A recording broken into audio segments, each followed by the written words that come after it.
दोस्तों, एक बेहद ही खूबसूरत और नौजवान महिला थी जो कि अपने घर पे बिल्कुल ही अकेला रहती थी क्योंकि उसका पति नहीं था। पति का निधन बहुत समय पहले ही हो चुका था। केवल उसकी एक बेटी थी और जो बेटी थी वह भी दोस्तों बहुत ही ज़्यादा खूबसूरत थी और उसकी शादी लगभग 3 साल पहले ही वह कर चुकी थी और जो उसका दामाद था वह बहुत ही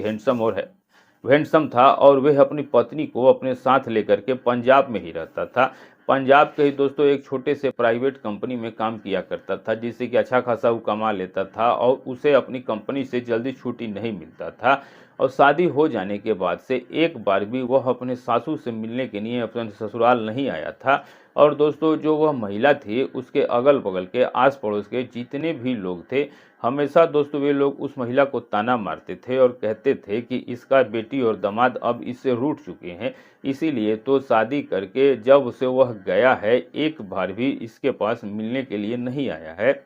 अब दोस्तों इसके कारण उस महिला का मन बहुत ज़्यादा दुखी हो जाता था। फिर दोस्तों वह एक दिन अपने दामाद के पास फ़ोन करती है और फ़ोन करने के बाद अपने दामाद को अपने पास आने के लिए बोलती है। अब दोस्तों इसके बाद जो दामाद था वह अपना समय निकाल करके एक दिन अपने सासू से मिलने के लिए ससुराल चला आता है और दोस्तों जब वह आता है और जब रात हो जाती है तो वह अपने सासू के सिरहाने कड़वा तेल का बोतल रखकर सोते हुए देख के काफ़ी ज़्यादा हैरान परेशान हो जाता है। फिर दोस्तों अब वह उस राज को जानने के चक्कर में लग जाता है कि आखिरकार उसकी सासू जो है वो रोज़ सिरहाने कड़वा तेल का बोतल रख कर के क्यों सोती हैं। और फिर दोस्तों एक दिन जब वह अपने सासू को उस कड़वा तेल के बोतल के साथ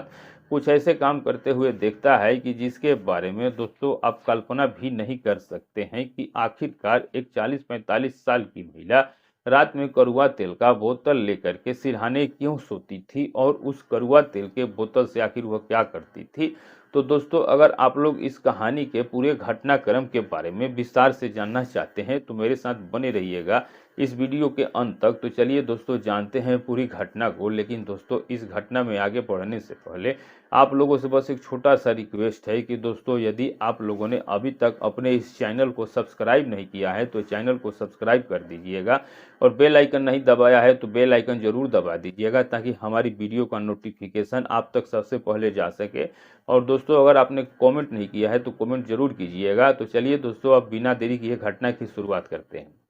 दोस्तों यह घटना की शुरुआत करने से पहले मैं आप लोगों को एक सूचना दे देना चाहता हूं कि दोस्तों जो भी हमारी कहानी होती है उस कहानी को दोस्त लोग चैनल से उठा के अलग अलग चैनलों पर डाल देते हैं और अच्छा खासा दोस्तों लोकप्रियता भी कमा लेते हैं। लेकिन दोस्तों उससे मेन क्रिएटर जो होते हैं उन्हें कुछ फ़ायदा नहीं होता है। और दोस्तों यह कहानी जो है ये भी दोस्तों कहानी दोस्त अलग अलग से ले करके और दोस्तों अलग अलग चैनलों पर डाल देते हैं। तो दोस्तों बहुत सारे लोग अपने अपने एक ही कहानी को अपने अपने चैनल पर डाल करके अच्छा खासा व्यू ले लेते हैं, लोकप्रियता भी कमा लेते हैं। लेकिन दोस्तों उससे मेन क्रिएटर को कोई फ़ायदा नहीं होता है। इसलिए दोस्तों मैं आप सबको एक बात बता देना चाहता हूँ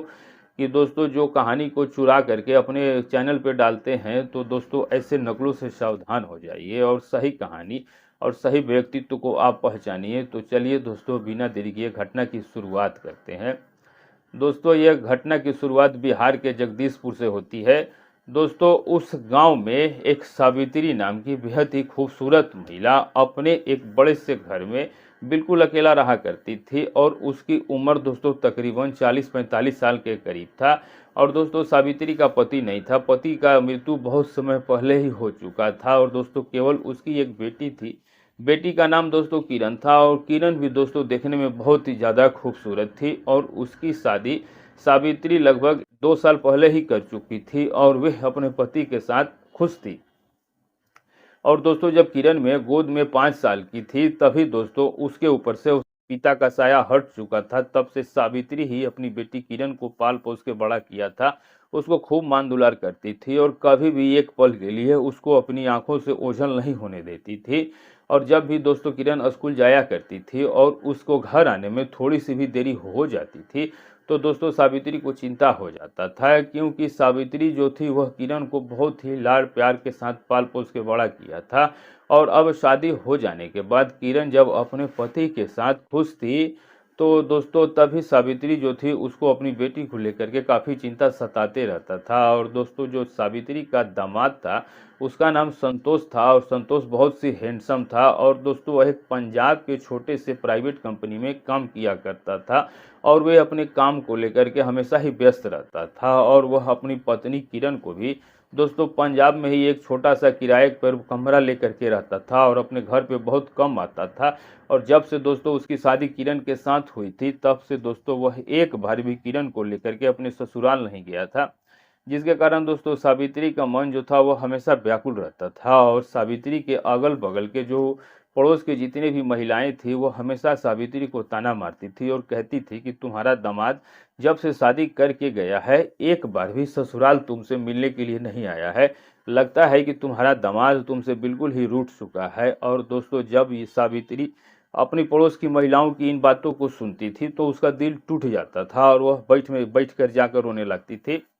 एक दिन की बात है दोस्तों, शाम के समय में सावित्री अपने दामाद संतोष के पास फ़ोन करती है, और फ़ोन करने के बाद कहती है, अपने दामाद को अपनी सारी आपबीती सुनाती है। अब इसके बाद दोस्तों जब संतोष अपनी सास सावित्री की इन बातों को सुनता है कि लोग उसको ताना मारते हैं, तब दोस्तों वह अपने सासू से कहता है कि सासू माँ आप बिल्कुल भी चिंता मत करो, मैं किसी भी तरीके से कंपनी से छुट्टी लेकर के आपसे मिलने के लिए आता हूँ। अब इसके बाद दोस्तों करीबन 10 दिन के बाद संतोष जो था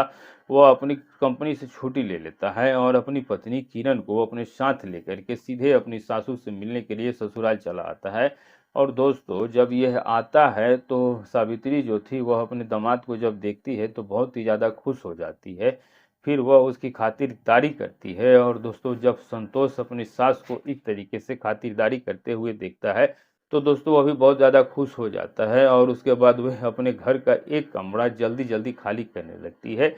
क्योंकि दोस्तों उसमें थोड़ा बहुत पुराना सामान रखा हुआ था। तो फिर दोस्तों वह अपने अब दामाद से कहती है कि दामाद जी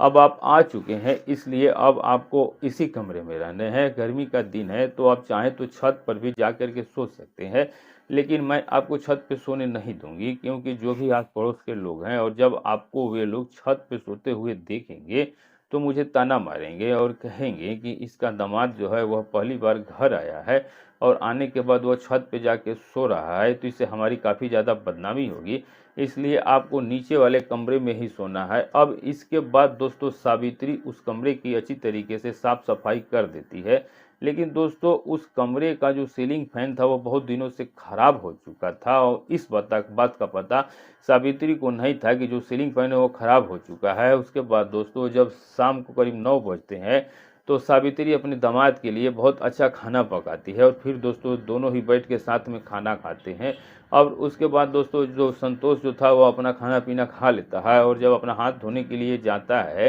तो देखता है कि उसकी सासू सावित्री हाथ में कड़वा तेल का बोतल लेकर के सीढ़ी से छत पे जा रही है। अब इसके बाद दोस्तों संतोष जो था वो कुछ समझ नहीं पाता है, और फिर सोचता है कि हो सकता है कि सासू को शायद अपनी मालिश करनी होगी, इसीलिए वो सरसों के तेल का बोतल लेकर के जा रही है। अब इसके बाद दामाद जो था वह अपनी पत्नी किरण के साथ जा कर के कमरे में सो जाता है, और जब आधी रात का समय होता है तो दोस्तों संतोष को थोड़ी बहुत गर्मी लगने लगती है। उसके बाद दोस्तों अब वह अपने कमरे की सीलिंग फैन चालू करता है तो देखता है कि जो फैन है वह खराब हो चुका है। अब इसके बाद दोस्तों वे हवा खाने के लिए अपनी छत के ऊपर जाता है तो देखता है कि उसकी सासू सावित्री जो है वह अपने सिरहाने एक कड़वा तेल का बोतल रख करके लेटी हुई है। अब इसके बाद दोस्तों वह कुछ भी समझ नहीं पाता है, फिर वो थोड़ी देर हवा खाकर अपने कमरे में आकर के सो जाता है। लेकिन दोस्तों उसके अब दूसरे दिन जब रात होता है और सभी लोग जब खाना पीना खा लेते हैं तो दोस्तों संतोष जो था वह अपने सासू सावित्री को कहता है कि सासू माँ नीचे वाले कमरे की जो पंखा है वो खराब हो चुका है, और रात में मुझे काफ़ी ज़्यादा दिक्कतों का सामना करना पड़ा और काफ़ी तेज़ गर्मी लग रही थी, इसीलिए आज मैं आपके पास छत पर ही सोना चाहता हूँ। अब इसके बाद दोस्तों सावित्री जो थी जब अपने दामाद की इन बातों को सुनती है तो कहती है कि हाँ दामाद जी आप बिल्कुल ही ठीक बोल रहे हैं, क्योंकि काफ़ी तेज गर्मी है। अब इसके बाद संतोष जो था वह अपने साथ सावित्री के साथ छत पर ही सो जाता है। और दोस्तों, जब आधी रात का समय होता है तो वह देखता है कि जो उसकी सासू है वह अपने हाथ में कड़वा तेल का बोतल लेकर के घर से बाहर कहीं जा रही है। अब इसके बाद दोस्तों वह कुछ भी समझ नहीं पाता है कि आखिरकार इतनी रात को उसकी सासू माँ कड़वा हाथ में कड़वा तेल के बोतल लेकर के जा कहाँ रही है। फिर दोस्तों वह उस राज को जानने के चक्कर में लग जाता है और दोस्तों पीछे पीछे उसके जाने लगता है।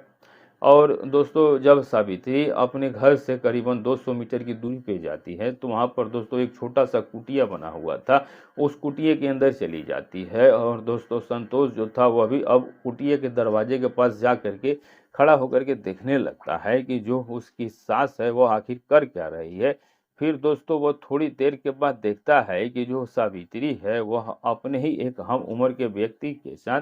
बातें कर रही है। अब उसके बाद दोस्तों वह संतोष जो था वह इस नज़ारे को देख करके कुछ समझ नहीं पाता है।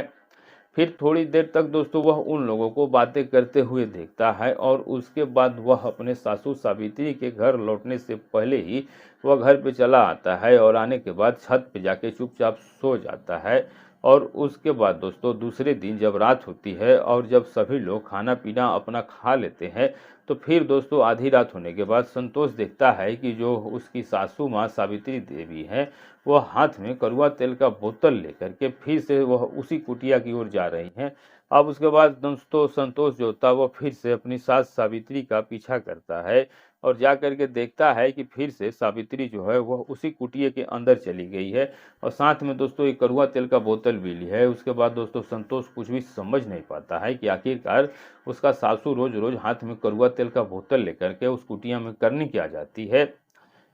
फिर दोस्तों वह उस दिन भी उस कुटिया के दरवाजे पे खड़ा होकर के चुपके से अपने सासू के उस हम उम्र के व्यक्ति के साथ बात करते हुए देखता है। अब दोस्तों वह अभी भी कुछ नहीं समझ पाता है कि आखिरकार वह व्यक्ति कौन है और वह सासू जो है उसकी रोज रोज उस व्यक्ति के पास आखिर क्या करने के लिए जाती है। वह दोस्तों कुछ भी समझ नहीं पाता है और वह दोस्तों फिर से वह अपने सासू माँ सावित्री के घर लौटने से पहले ही घर पे चला आता है और आने के बाद दोस्तों वह चुपचाप छत पे जा कर के सो जाता है। फिर उसके थोड़ी देर के बाद जो सावित्री थी वह हाथ में फिर से कड़वा तेल का बोतल लेकर के छत पे चली आती है और आने के बाद दोस्तों कड़वा तेल का बोतल रख करके अपना सो जाती है। और उसके बाद दोस्तों जब सुबह होता है और जब सावित्री देवी अपने दामाद को चाय बना करके पीने के लिए देने आती हैं तो उसके बाद संतोष जो था वह अपने सासू सावित्री से कहता है कि सासू माँ, मैं आपके सारे खेल को देख चुका हूँ। आप रोज रोज आधी रात होने के बाद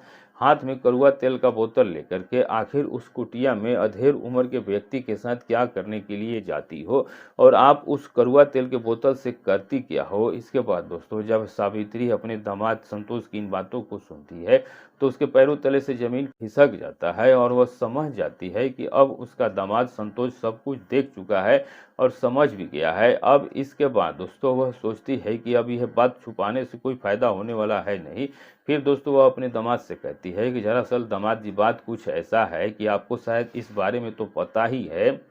कि जो वह व्यक्ति है वह कोई और नहीं बल्कि वह मेरा बहुत ही अच्छा एक करीबी दोस्त है। आप तो जानते ही हैं कि आपको ससुर जी की मृत्यु बहुत समय पहले ही हो चुका है और आपके ससुर के चले जाने के बाद जो वह व्यक्ति है वो हमारे हर दुख सुख में काम आया है और जब भी मेरा मन ज़्यादा व्याकुल होता है तो मैं उसके पास हाथ में कड़वा तेल का बोतल लेकर के चली जाती हूँ और जाने के बाद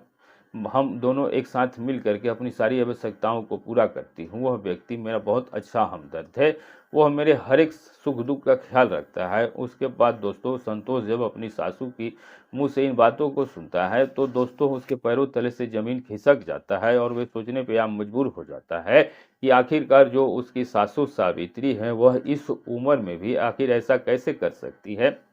फिर दोस्तों वह कुछ देर तक अपने मन में विचार करते रहता है और उसके बाद दोस्तों वह अपनी सासू सावित्री से कहता है कि अरे सासू माँ, वह सब तो ठीक है लेकिन आप पहले ये बताइए कि आप जो है उस सरसों के तिल के बोतल की क्या करती हो, मुझे कुछ समझ में नहीं आ रहा है। अब इसके बाद दोस्तों सावित्री जो थी वो संतोष से कहती है कि देखो दामाद जी, दरअसल ऐसा है कि मैं उस कड़वे तेल को बोतल के लिए इसलिए ले जाती हूँ क्योंकि दोस्तों जो वह व्यक्ति है वो काफ़ी ज़्यादा अधेड़ हो चुका है और उसका मन जल्दी नहीं बनता है। और जब तक दोस्तों उसका यूज नहीं होता है तब तक दोस्तों उसका इच्छा ही नहीं होती है। इसी कारण हम प्रतिदिन कड़वा तेल के बोतल को ले करके उसके पास जाते हैं और जब वह कड़वा तेल का बोतल मेरे हाथ में देखता है तब जाकर उसका विचार मन बन जाता है और फिर वह मेरी आवश्यकताओं को पूरा करता है। अब उसके बाद दोस्तों संतोष को जब अपने सास की सच्चाई के बारे में पता चलता है तो दोस्तों उसके पैरों तले से ज़मीन निकल जाती है और वह सुबह करीबन 12 बजते बजते अपनी पत्नी किरण को अपने साथ लेकर के अपने घर चला जाता है और दोस्तों कान पकड़ लेता है कि आज के बाद मैं कभी भी अपने ससुराल अपने सास से मिलने के लिए नहीं जाऊंगा। अब दोस्तों होता ये है कि जो अब यहाँ आने के बाद वह फिर से अपनी ड्यूटी पे अपनी पत्नी को लेकर के पंजाब चला जाता है और वहीं पे जाके दोस्तों अपना फिर से वही पुराना काम जो था वो चालू कर देता है। तो दोस्तों वीडियो अच्छी लगी हो तो चैनल को सब्सक्राइब, वीडियो को लाइक जरूर कीजिएगा। और वीडियो बनाने का हमारा मकसद किसी को आहत करना, किसी की भावनाओं को ठेस पहुंचाना नहीं, सिर्फ आपको जागरूक और सचेत करना है। तो मिलेंगे ऐसे ही किसी सच्ची घटना के साथ, तब तक के लिए नमस्कार।